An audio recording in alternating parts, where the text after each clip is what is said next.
Welcome to the Market Genius AI podcast. This is our RevTech edition of the show, where we showcase go-to-market tools and discuss trends, strategies, and development with leaders of those tools.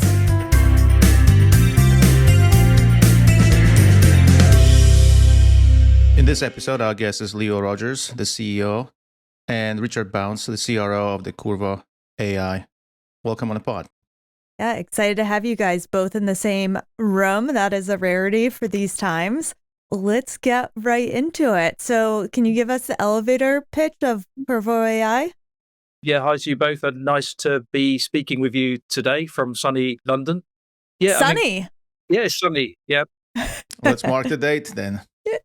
It's been grey for about 3 months. So it's a novel change for us here. So Curvo basically enables improvement in sales. It improves the quality of every customer interaction, improves the quality and coaching of sales people, but also makes the productivity significantly impacting as well. So time to update CRM, time to refresh notes, etc., much quicker with Curvo. I'm excited to dive in and see it. And how did you guys get started? What's the founding story for Curvo? Curvo started around 12 months ago now, originally from the position of lived experience in pain, having grown and scaled a sales team, brought in sales leadership, and tried to consistently ensure that performance and productivity was most optimized. And broadly saw a gap in scaling a B2B sales team that we branded the knowledge performance gap, where the top 8% of performers were delivering 40% of the revenue. And figured out that the current ecosystem is quite fragmented, where 85% of sales data is unstructured. You have your CRM data in a silo, you have your sales call recordings in a silo, and then adjacently your playbooks are sitting and collecting dust. And that gave us a light bulb moment where we thought, how can we kind of get this data together, understand the winning patterns around top performers, how they're delivering revenue, and the types of playbooks that are instrumentally driving forwards go-to-market motions, and turn that into experience that's real time. So Curvo is live in-call coaching, telling you how to handle objections, what questions to ask, and nudging people in the right direction. And that all stems from understanding those patterns and talk tracks that the top performers are using to deliver revenue and proliferating that across every rep in every deal so that sales teams can be leaner, high performant, and more consistently hitting their targets. Yeah, that makes sense. And Leo, you come from a B2B sales background. Richard, same for you, of like frustrated with this problem and wanting to solve it? Yeah, in fairness, my first interaction with Curvo was one of Leo's team tried to cold call me and sold me the proposition when I was in a leadership role. I had quite a large sales team, about 40 sellers, and it was a problem that I had with, consistency of data, top performers, exactly as Leo described, driving, 80% of the revenue from about 18% of the sellers. How do I level up the rest of the team? And it's just a fantastic proposition. And really, that's where kind of my involvement came from, because I just love the story. Yeah, that's like the best recruiting tactic, right? Of like someone you're trying to sell to or someone you partner with that loves it so much that they come on board. Yeah. So you guys obviously are growing. What financial stage are you at? How big is the team? How are things going? We're venture backed, so we recently closed a pre-seed round led by Fuel Ventures alongside 5 chief revenue officers and strategic angel investors. That marked the first milestone where we started to step on the accelerator. So we've been operating quite lean up to that point.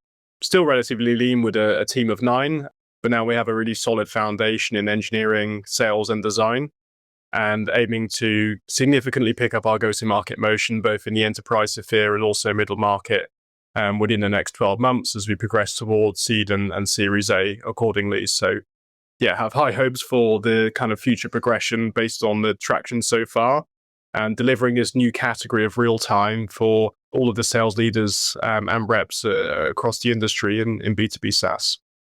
It's always an area where better tools can be leveraged. You mentioned mid-market enterprise. Is that the primary ICP that you're selling to? And obviously sales leadership and enablement, I would assume? Yes, I think a target ICP for us is sales leadership enablement, but also revenue operations as well as a sort of key customer of ours. And we're seeing a lot of momentum, I guess, as we're growing in companies that are sort of 10 to 100 AEs, but we've also had calls to us as well from some of the really biggest sort of SaaS players in the market as well. So there's a lot of interest in what we're doing because, as Leo says, it's quite a unique having retrospective and real-time insights. Who do you consider like your direct competitors? I would assume some of it's status quo, but are there other, deal and sales intelligence tools that you come head to head with? Yeah, so I mean, I guess a lot of situations will be they have nothing in place at the moment, or they maybe have note takers in place at the minute. There are some competitors, I guess the bigger ones would be like Gong and SalesLoft, who are probably more platform-based solutions, but they don't necessarily have the kind of the deal insights, the scoring aligned to methodology that we would have, as well as the kind of real-time capabilities. So we're actually having some success where people have got other solutions in place, migrating them to our platform, but the majority have kind of got nothing, and they're moving towards conversation and deal intelligence at the moment. Don't know if that's fair. Yeah, that's fair. 50% of the market has nothing installed, so they're doing the age-old selling, and there's a significant transformation to start with assisted selling and augmented selling. And that's a big transition that we're seeing in the middle market. But then at those larger companies, we're seeing a consolidation play where only Curvo has retrospective and real-time in one product. So we're seeing some kind of players wanting to bring that into a single solution with a higher degree of efficacy around the insights and coaching piece that we can provide. So that sounds exciting. So speaking about methodologies and real time, so let's dive into demo. So what's the use case you want to share with us? So the use case today is actually a retrospective use case, and we want to demonstrate the kind of efficacy around coaching and how we use MEDPIC specifically, one of the most well-renowned enterprise sales methodologies. This specific example is the playback of a meeting that's already happened. And you're able to see on the right the video of playback. And here we have a really granular overview of the MEDPIC framework, with the view of kind of demonstrating to sellers where the blind spots are in their deal, how they can perform better, and quantifiably giving them a scorecard as to each of those parameters. As you can see, each area has been scored individually, and then at a high level, you instantly know where the gaps are. And this example here is, there's a gap within the economic buyer identification and also engaging them within the sales process. So we're able to demonstrate the points in the call where the economic buyer has been talked about, and then give a really good kind of summary as to how you've been able to engage them, and then giving proactive coaching on the improvement points that you can take forwards to make that deal as successful as it can be. And the entire MEDPIC framework here is underpinned with a 100-point scorecard. So the AI will essentially look through all of the components in the scorecard under each parameter and assess the qualification of that particular conversation. You can see here that it's deduced. The prospects talked about decision criteria. We figured out the KPIs, but we haven't yet weighted the decision criteria in our favor. So the results are automatically determined with an overall score as of to each part. And this score then becomes a method for forecasting. So increasing the overall accuracy based on having a quantifiable way to assess the qualification of deals, and also helping to guide reps in the right direction so that they can make more meaningful assessments and decisions within their key accounts. So alongside MEDPIC, we also have the ability to ask this deal anything. So you can ask, like, what are the discovery questions in this call? And our AI will essentially do some thinking and come back with an answer, giving you the key discovery questions within that conversation. So you can essentially interact with the AI and have a bit of a back and forth. And then also, you can query and interrogate certain parts of the conversation. And this is almost like having a sales coach with you at every step of the journey. So you can have the interaction and adjacently also improve productivity significantly by perhaps asking it to make a proposal for you or even generate a statement of work. So this is the key piece, looking retrospectively and how I guess we adhere to the enterprise sales frameworks. All of the kind of training here of these AI agents is based on best practice MEDPIC literature and aligned with the organization's sales playbook to ensure that we're providing the right type of advice at the right moment within that call. I have so many questions. Yeah, me too. This is so cool. But should I let you finish first? No, feel free to dive in. I was just going to ask around, like, does it basically have an output of here were all the answers to the MedPick criteria for the seller to utilize? So it gives you mentions, essentially. So it gives you mentions of where you've found certain things within the call. So the seller can see, okay, have they mentioned the decision criteria? And then the associated section is then quoted. So they have some foresight as of to the point in the call where that was discussed. And then segment that into coaching related actions. So these are the actions you can take forward aligned with that pastor framework. And then they're more proactive suggestions to ensure that you can enhance the remainder of the sales process. And can it do it on an account level? So like you might have multiple sales calls with an account. Can it basically summarize like through these 3 calls, this is the score, or is it call by call? Yeah, precisely. So it gives you an overall score as to a particular deal. So you can see the MedPick score, the risks and recommendations at that macro level, looking across all of the meetings, all of the interactions with the customer across that particular deal that's being run. So here you've got that high level glance that sales managers can use and also reps can use to ensure that they're making the right decisions and mitigating the risks accordingly. Just one small bit, for example, the green there would reflect that perhaps in an earlier meeting you had all of the blue was your score, and then the lighter green is a subsequent meeting you maybe address the gaps around the paperwork process, for example. So you can see that's moved on quite significantly overall within the overall deal perspective. Yep.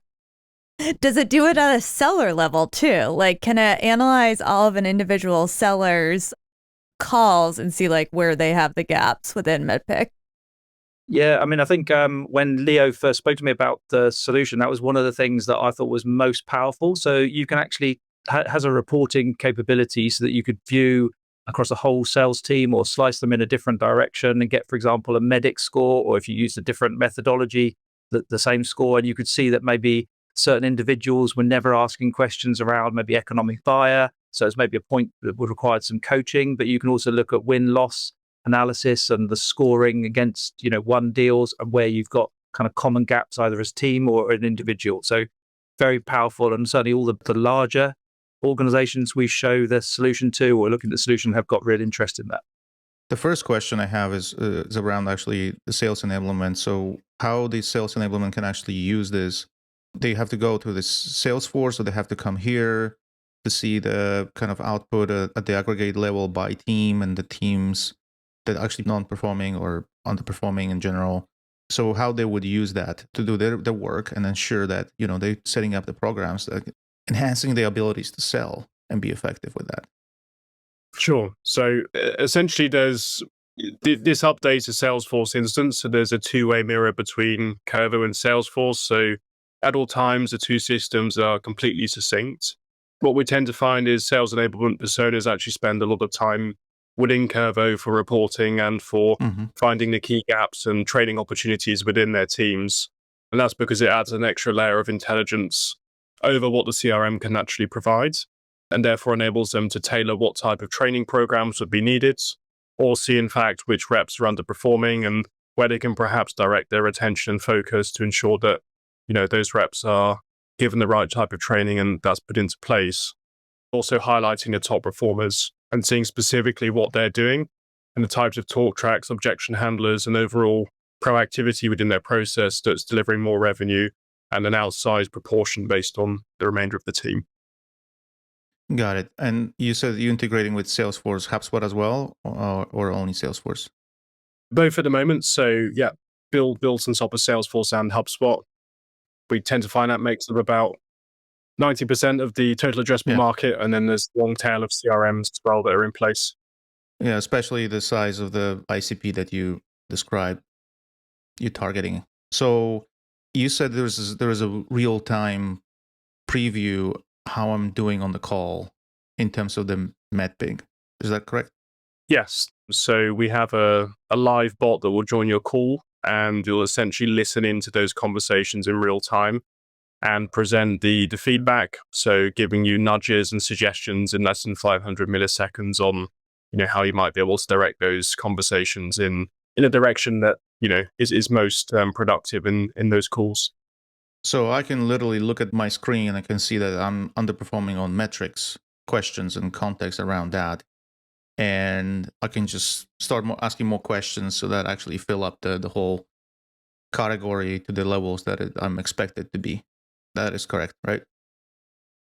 Yeah. So you have Okay. MedPick live in the moment with you. And as you're asking key questions, the score's actually filling up in real time. So it's almost like having a number of buckets that are filling up as you're able to qualify certain areas of the call, meaning that we tend to find MedPick becomes a mantra and it becomes more deeply embedded and a much higher retention within sales calls than what was previously possible with, once a year training equivalent. And how you recommending the sales managers to use this tool? Like they should just do this daily, coming in, review this in your tool, or they should just set up something in Salesforce to review that? What is your recommendation?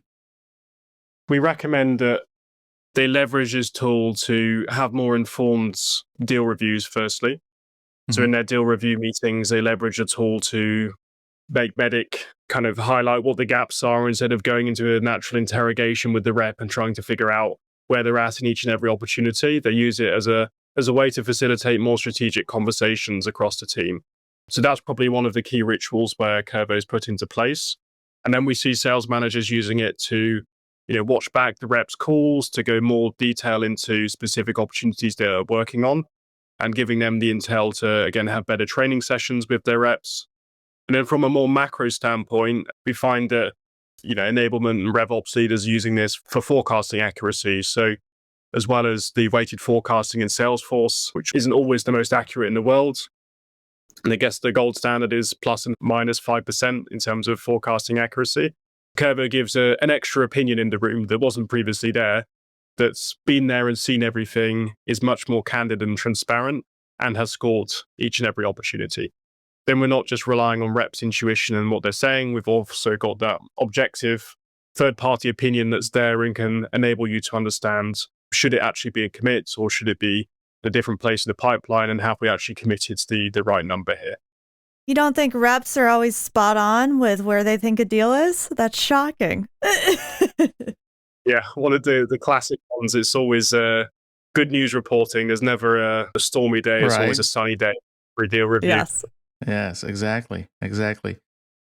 So how do you report the metrics here? Of course, the metric is also its own metric, but do you have other metrics about specific areas of individuals' quality of the pitch, or things that maybe are not tightened up in this conversation, right? Or like doing a demo, and where the demo is just not maybe as good as it should be? Anything around the quality of the deliverable beyond the medic itself? Within the reporting piece, then you'd have more general statistics. So the talk speed of reps, pauses in calls, inclination in the voice, number of questions asked in the call, and talk ratios, which we found based on our data, the sweet spot is to talk 45% of the time in your meetings. And that's like the gold standards. And the theory behind that is you would have listened more than you would have talked, which is key for sellers to direct, the right questions to quantify and implicate pain in discovery. But then more than that, you've delivered an opinion statement and value in the conversation. So rather than just listening the whole time and not delivering any value, it means that you've delivered something that has, at a C level, intrigued them to come back for a second and a third conversation. And you delivered an informed opinion about the market, the context of their business objectives that they find informed and useful, and prioritized yourself at the right status as like a consultative, value-based salesperson. So yeah, you get all of those metrics within the reporting piece, and we tend to find that that's quite a useful deep dive. Everyone has lots of different metrics, some strengths, some weaknesses. Yeah, I think I found this helpful because you can tailor the kind of training for these individuals and coaching process separately, right? There's one thing to deliver a group training, but it's a completely different thing when you do this at the individual level, ensuring, okay, look, you have some problem with the basics, right? Or, you have a problem with that part of the process. Just ensure that you do these things, and here's a kind of list of things that you have to keep in mind when you do this. It's almost like practicing any sports, right? There's a technique, and there's a speed, and there's a strength, right? All of these things that you need to put together in order to be successful. And the same is here, right? You just need to be a little bit more prescriptive for each of these individuals. So it's great that you have that. Okay, these are all my questions. I would love to test it myself, to be frank. And I don't know how good I would be with that methodology. No, but I think it's super helpful. And I think the thing that stands out the most for me is like, we use Medpic where I work, and it's great to say like, hey, we use this methodology, but how do you like get it to be part of the culture of the sales team? And to your point, like having this reinforced and in the calls and like understanding the language, I think is a great way to do that. And I think organizations struggle to really ingrain it into the sales culture. I'm curious, you guys have built quite a bit in 12 months. I think you said yes to every single one of our questions. What is next for you guys on the roadmap? Where are you thinking about heading? So we see this as just a start, although we've made a lot of momentum within the last 12 months. A lot's on the roadmap around the future of sales and what that means for us in terms of where we're heading with the products. I think fundamentally we're looking to bring in a new feature called Curvo Moments, which is essentially a learning repository where we've taken a feature-length sales meeting and digested that into small snippets. And those snippets are key moments in that particular sales call that have been influential on win rates and influential on that deal moving to the next stage. And all of those moments are then ranked with an impact score on revenue and attributed to certain deals. And what we'll provide is a daily digest. So you get 5 clips in your inbox every morning as a rep of the top performers selling and an associated impact score and deals so that you can consume almost like you would on TikTok or Instagram Reels, the key content from your sales org based on stuff that's been super impactful, then take that in as daily training collateral. Because often sellers are selling in the dark and they don't necessarily have the opportunities to deep dive into certain conversations and certainly don't have the time to watch back hours of footage across the team. So this really takes out those nuggets of information, the golden parts of each sales cycle, and puts them into a format that's easily digestible. And then also categorizes them into playlists. So you'd have like competitor discovery questions, pricing, objection handling, and it'd be a repository of learning content that you can go into, digest, and use as a way for new reps to ramp even faster and for existing seasoned reps to get better intel across the sales function as to how other performers are delivering their sales cycles. Obviously great for the sales team. I think it's also great for like the product marketing and marketing teams of like if their sellers are going out and positioning things a certain way that's getting people to bite at it and maybe they're not on the website. I see that being like great feedback for the marketing side as well. Definitely. And we see a lot of companies that have got multiple product lines and product ranges that are looking to launch new products. And maybe some sellers are selling something they've been selling for a long time. So how do they get everybody up to speed at the same level? They capture the key moments from successful sellers that have found, routes to create need for new products. And how do you repeat that? And that's very compelling. And to your point earlier, it just makes Medpic, but also those messages like intrinsic in like every single conversation. Lots of people will do training on Medic or trainings around product, but they're then left with the seller. And this really helps make sure that it does become part of their everyday behavior. I know for at least myself selling, like I learn best watching someone else do it. Like you can train me up on it, but I want to hear other people sell it and then I'll take pieces of that and add my own. So I think this is going to be really compelling. The moments then sit in this, what we call a knowledge graph. So it's a way to understand the relationships between these moments across your whole sales team.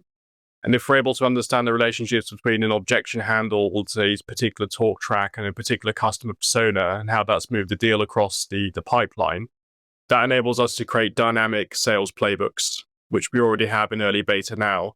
So a playbook that isn't static and collecting dust in Google Drive somewhere, but something that's active, live, and has all of the details based on how the top performers are actually winning in the sales org. And each associated snippet has an impact score to revenue. And that's then used to fuel real-time in the moment coaching, but also then playbooks and collateral for reps to become more performant and more productive across their sales teams. I like the direction you're taking this because I also strong believer that the peer-to-peer learning is the future.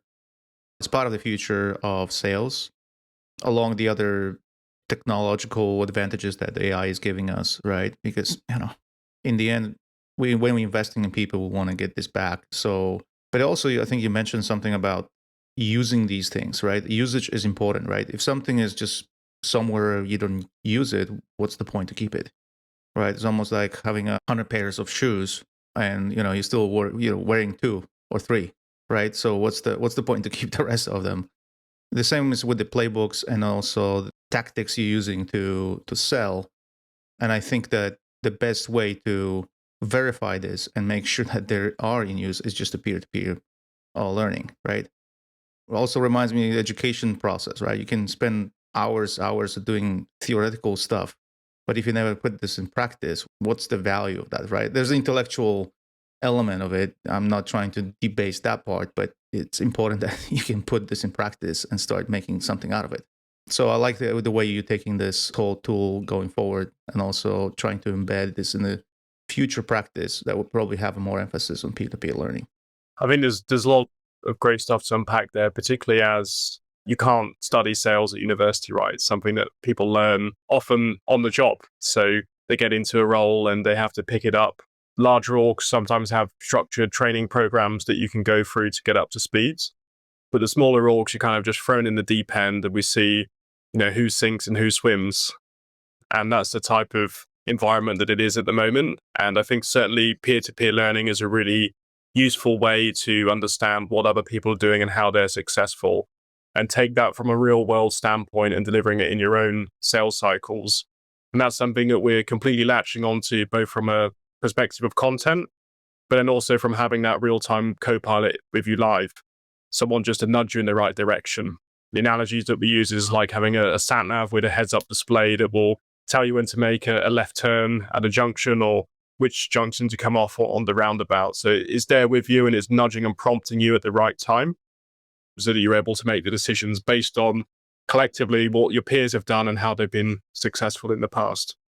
And I think to your point earlier where you referenced about how you learn from other sellers and good trends. I mean, in the olden days, you'd basically have to go out with the best sales lady or salesman, watch them in a meeting, and that's not scalable, whereas it is with this. And that's obviously one of the huge advantages that it brings. Yeah, the ramp period's a little bit shorter these days for, for salespeople. And it's weird to be sitting on a call not saying anything as it was in person. So yeah, it's also taking the time from the person that actually supposed to sell, right? And they are unhappy. Okay, I have to train all these people that have no clue how to do this while my quota still needs to be met. So why would I spend hours and hours doing that instead of this, right? I mean, it's a little incentive for them. Yeah, you want to be team player, but you get my point. With the scoring and key moments, if you've got the top score in the team, etc., is a good thing to be. And if everybody's striving for higher scores, it's driving better behaviors. So there's no loser in that scenario. Yeah, and salespeople love some competition. So I just think they very rarely get the competition at a granular level like this, right? It's about what the outcomes are, not what the inputs are.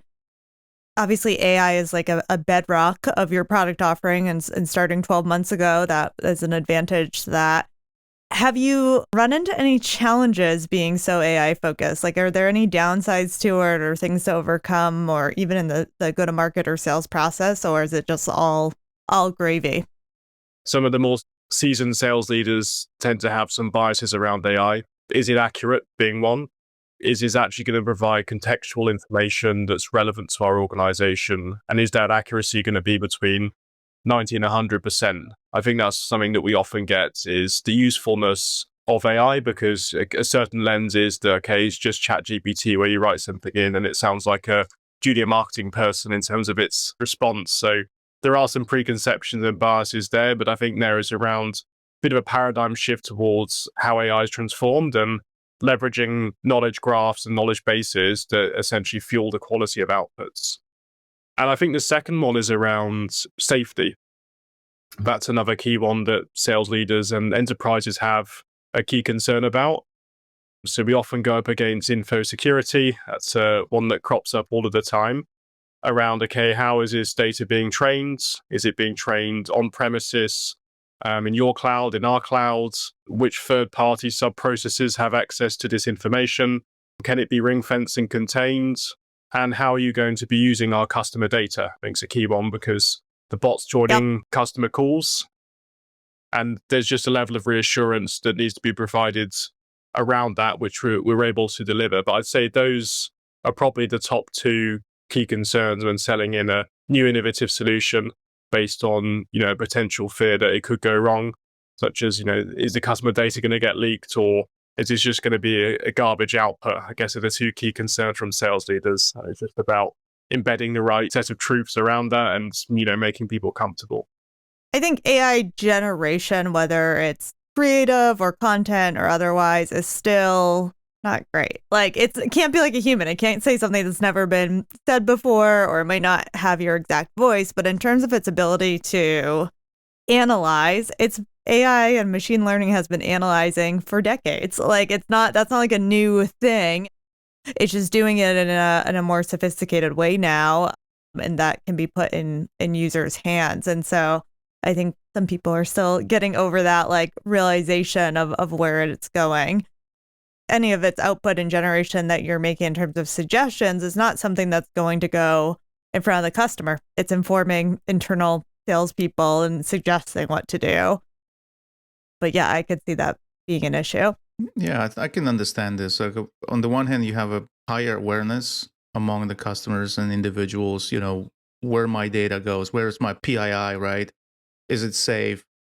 And every day you're getting more emails, maybe from the stolen data that somebody took from the AT&T, right? Or somewhere else. But at the same time, you need to make a calculation, right? You need to make a cost-benefit analysis. If I'm not going to get these tools, am I going to stay behind? Is this worth trying?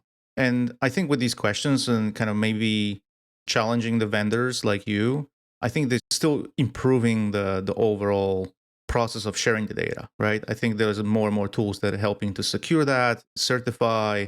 So there's probably a good on both sides, but everything narrows down to the calculation. What do I get for giving this information? And I think most people will make a decision, okay, I'm going to go with it. Because if you are in sales, you're going to use almost anything that can help you to retire the quota.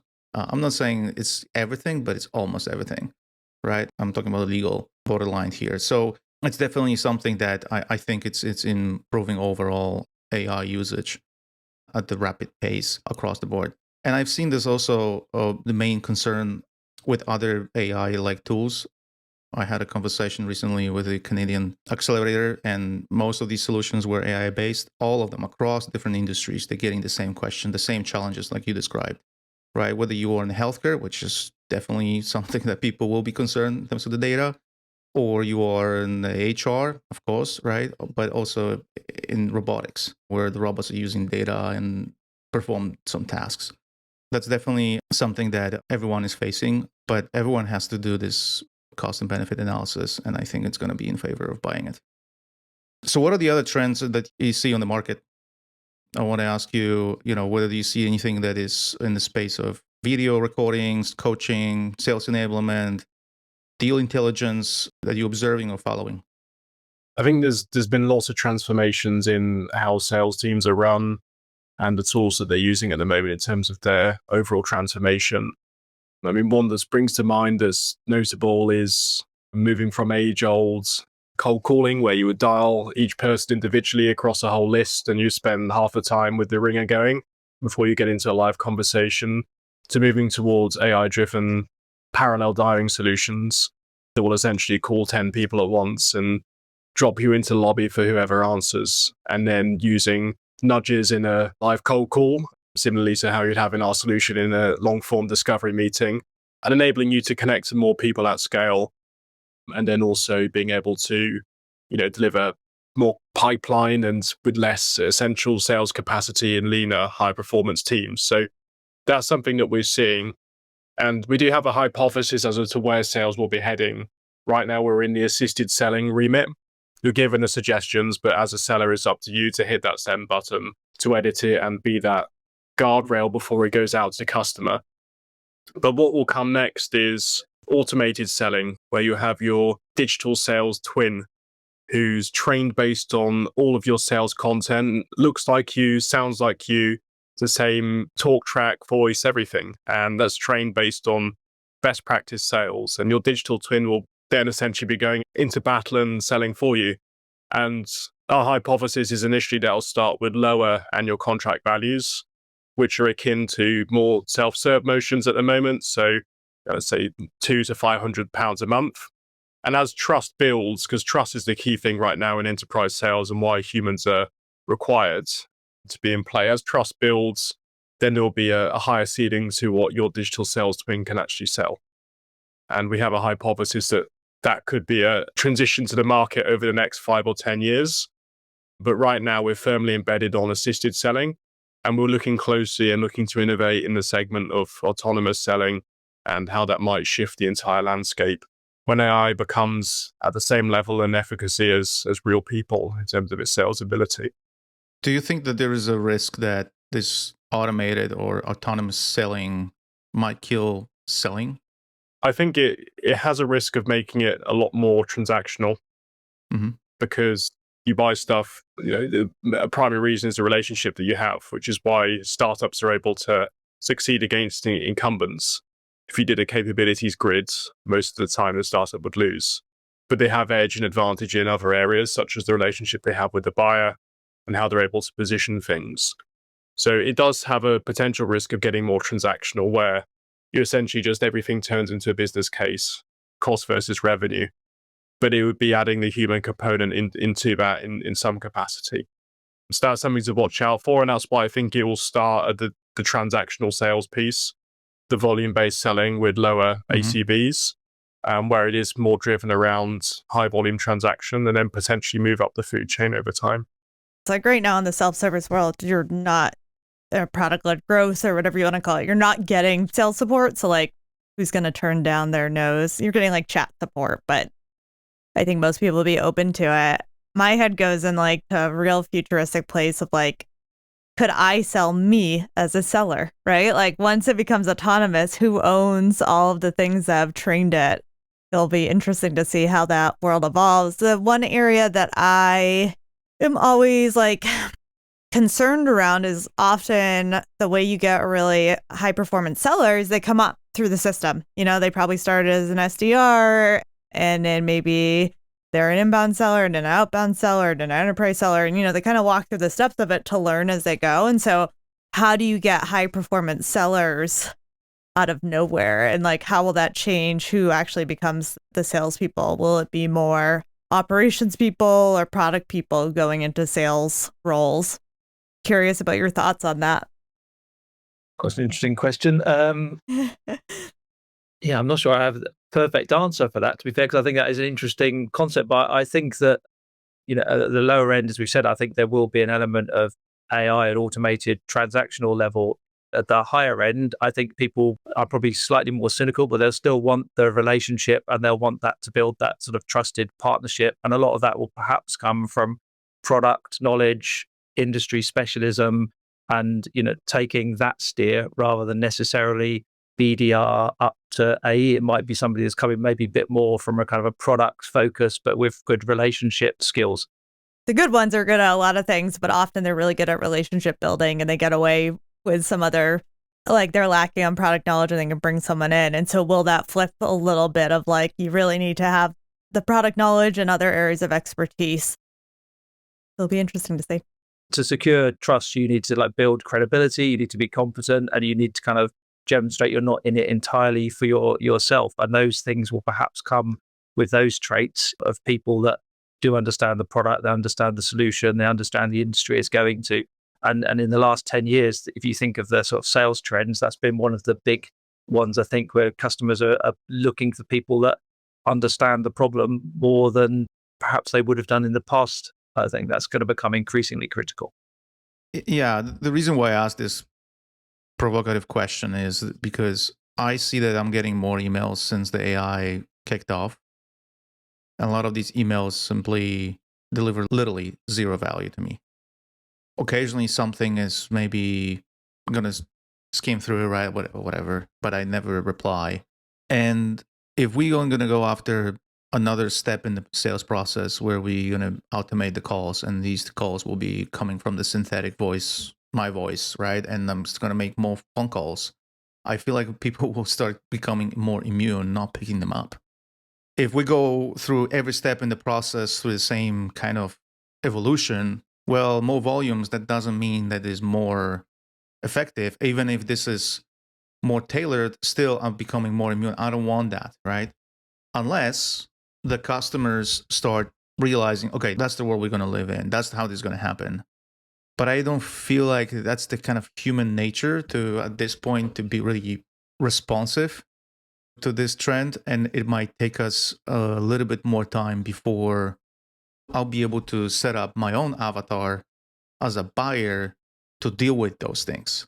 And that's where this becomes really crazy, because you have an avatar to avatar dealing and negotiating within the range of zone of agreement between these two. And that's how the deal is getting constructed until the two people actually start coming on the call and they manage the last mile delivery process from that point on, right?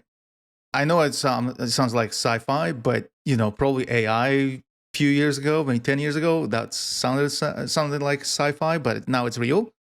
So probably I'm not really far off from what is about to come.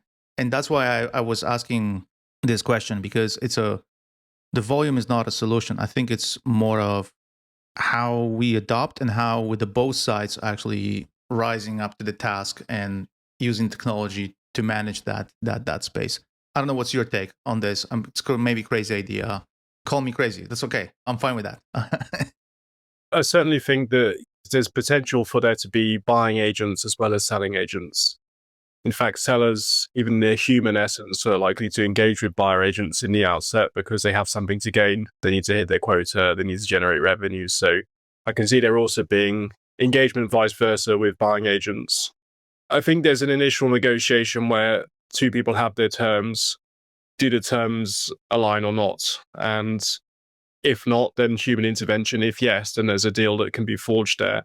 But what I think will actually happen before that is the selling agent will turn into an assistant throughout the process. We already have agentic agents now which are able to autonomously execute tasks. So as in a large enterprise deal cycle, once everyone wants to do it, it still doesn't mean it's done.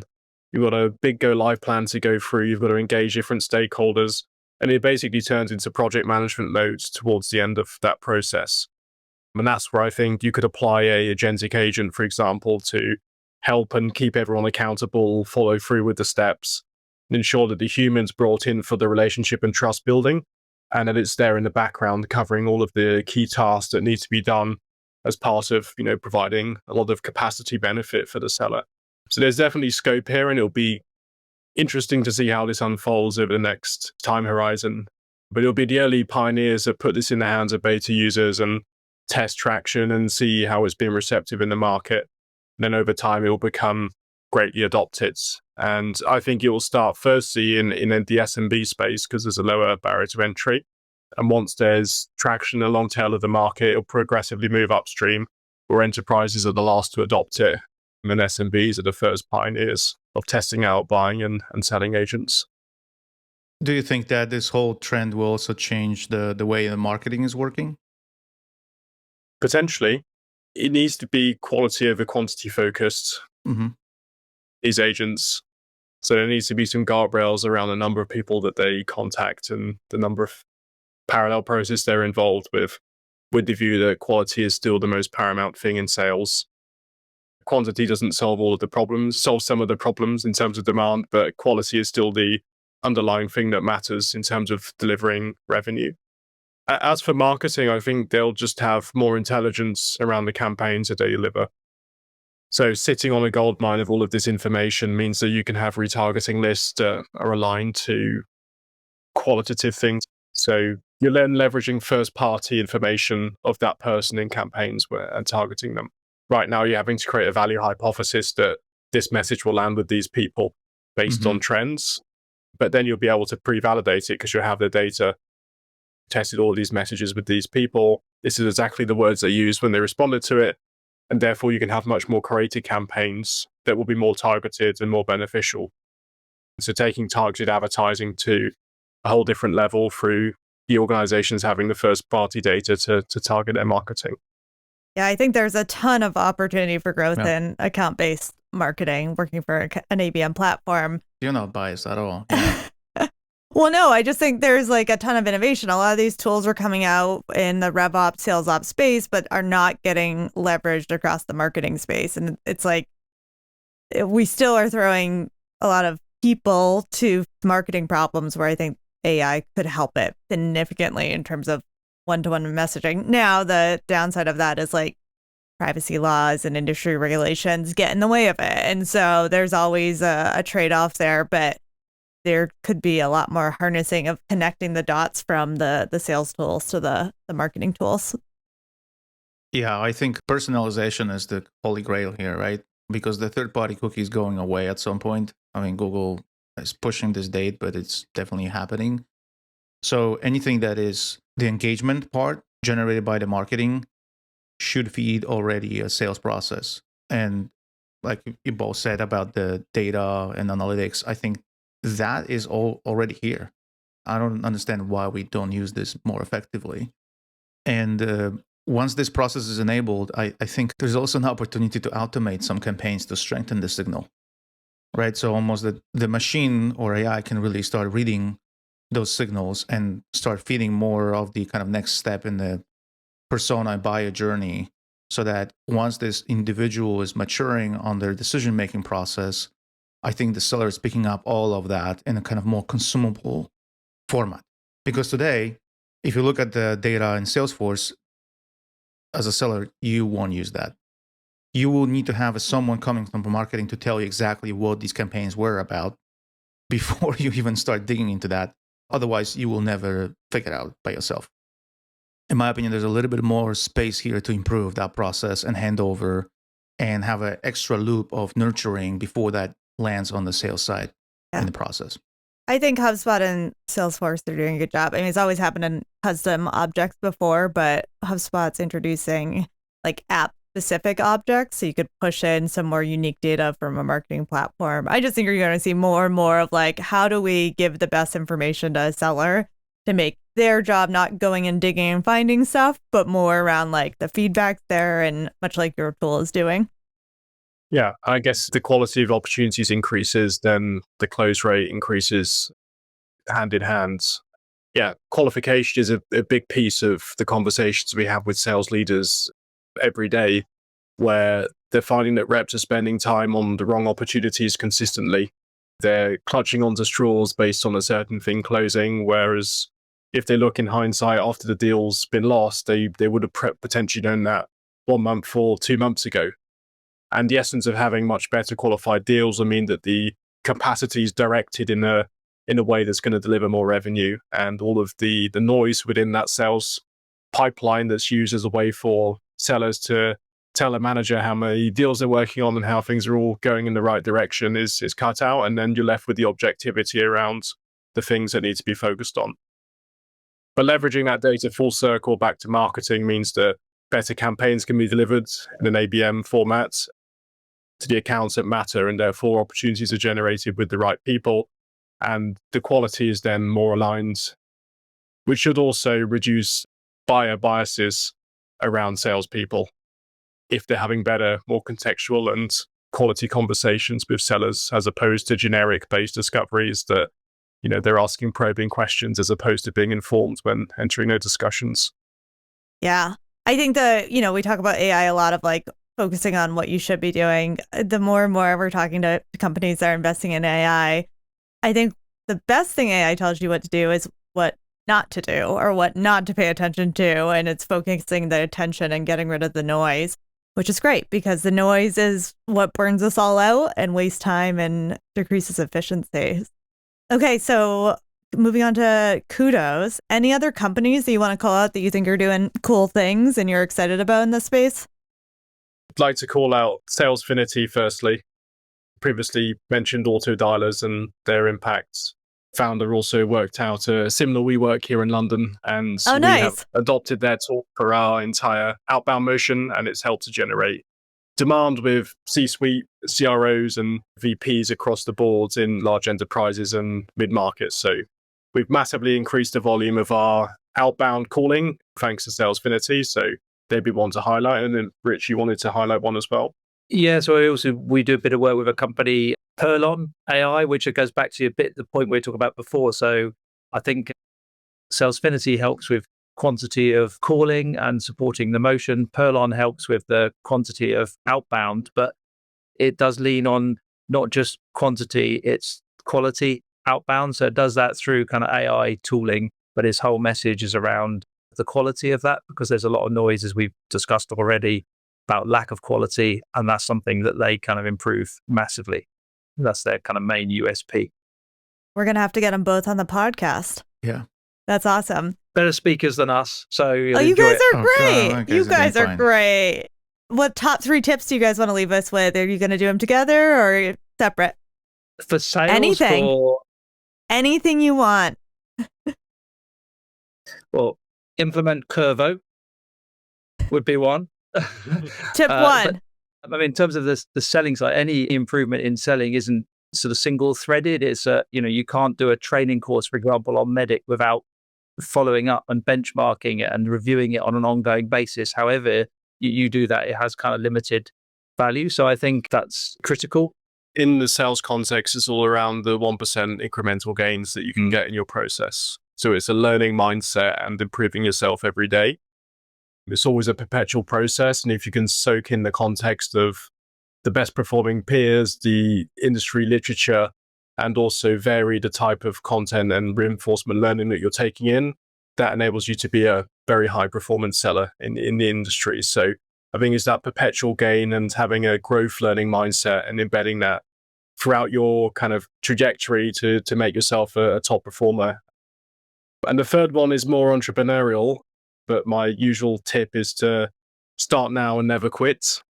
So if there's something that you want to start, to kick it off and follow through all of the way. And yeah, a lot of us procrastinate things, but I think getting going and getting started is a key message as well within sales in terms of improving overall performance and just being proactive in the endeavor every day to get yourself to your best and your most optimal that you can get to. I like all those tips. And as Demetrius and I are continuing to build this startup, it's always nice to hear that third one. So, well, I'm super excited for the momentum that you guys have had and looking forward to seeing how you continue to grow and evolve the sales world. So thank you so much for coming on. Awesome. Thank you. It's been a pleasure. Thank you.